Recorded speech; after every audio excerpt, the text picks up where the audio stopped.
Ada dua sisi dari setiap cerita, seperti halnya bantalan kapas biasa. Tepatnya, dua tekstur yang beda. Yang satu halus dan harusnya kamu gunakan di area wajah yang sensitif, misalnya mata.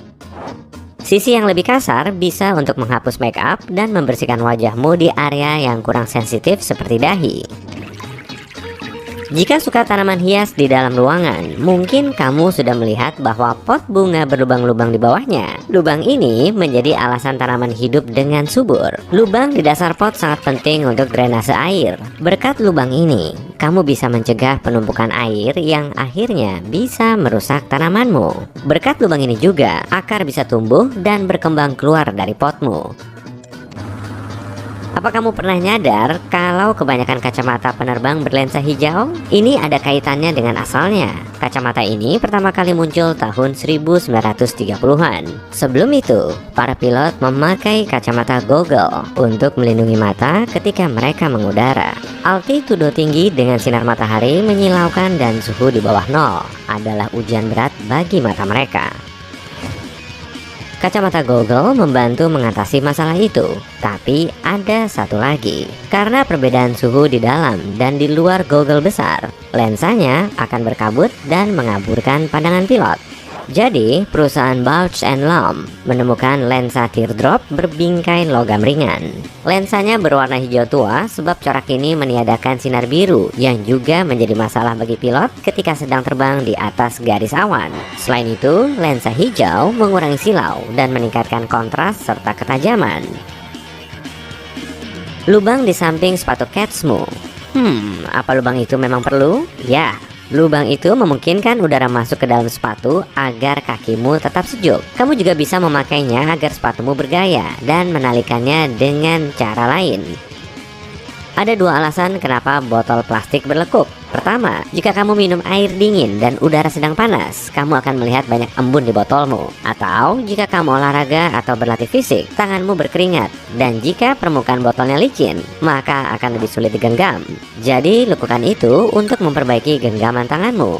Alasan yang kedua adalah dengan lekuk ini, produsen bisa memakai plastik yang lebih tipis. Itu berarti mereka butuh lebih sedikit bahan untuk seluruh produksi, dan plastik masih cukup kuat agar botol tetap dalam bentuknya. Hanger pakaian kayu bukan cuma agar tampilannya indah. Karena terbuat dari kayu aras, hanger ini mengeluarkan aroma harum di lemari pakaianmu. Selain itu, hanger ini bisa mengusir serangga. Jenis hanger ini juga cukup kuat hingga berguna bagi pakaian berat seperti jaket dan sulit rusak, sehingga akan lebih tahan lama.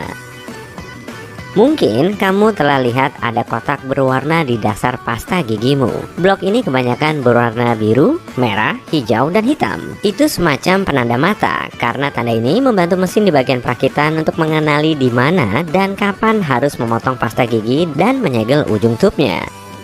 Sebagian sepatu bot memiliki lingkaran di bagian atas dan belakang, mirip pernyataan fashion ya. Atau ini sesuatu yang ditambahkan produsen sepatu biar seru?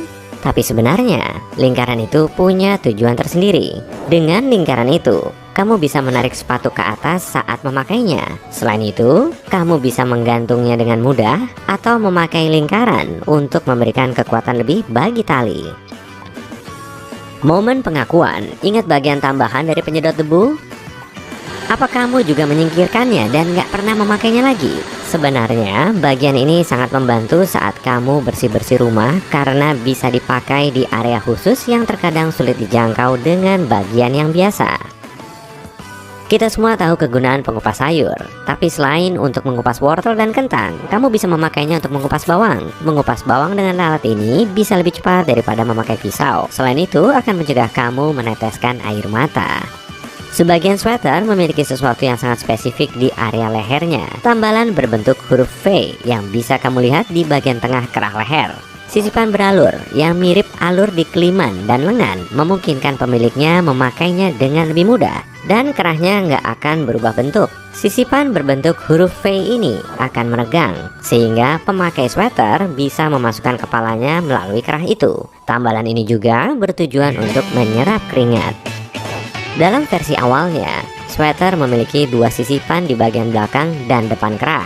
Seiring waktu, yang bagian belakang hilang, dan sisipan V ini menjadi semacam hiasan.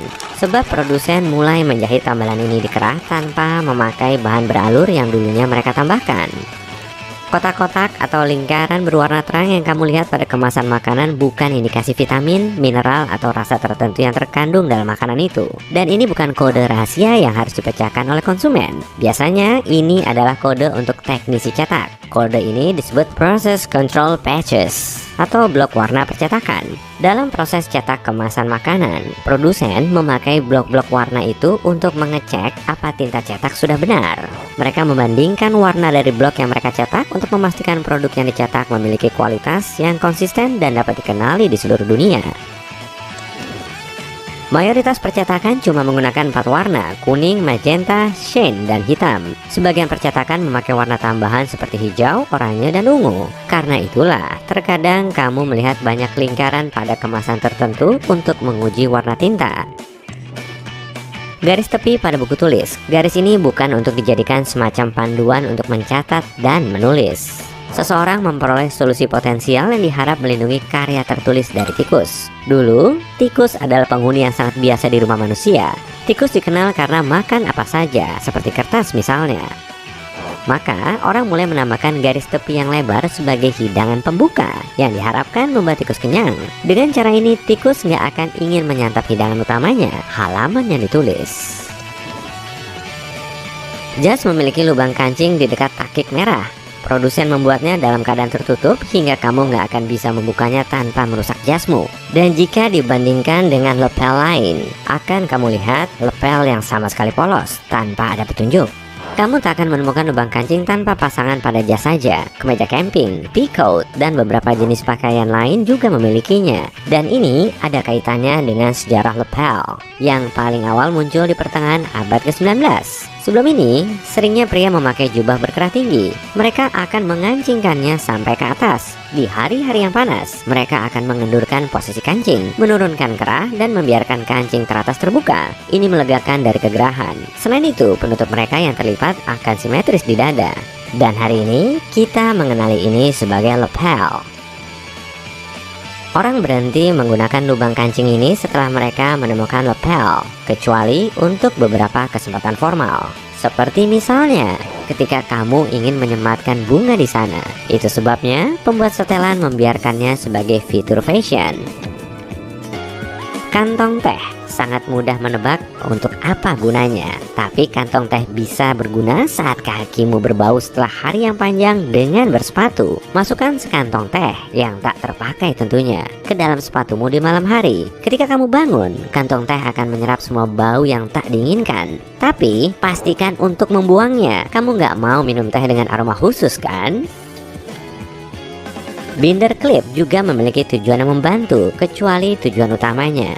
Kamu bisa menjepit uangmu untuk menyatukannya. Hal yang sama berlaku dengan klip kertas. Jika gelang kesayanganmu putus dan kamu lagi mencari cara untuk menyatukannya, klip kertas bisa membantu. Cukup kaitkan satu klip di tiap ujung gelang. Pilih dengan ringan dan gelangmu siap dipakai lagi.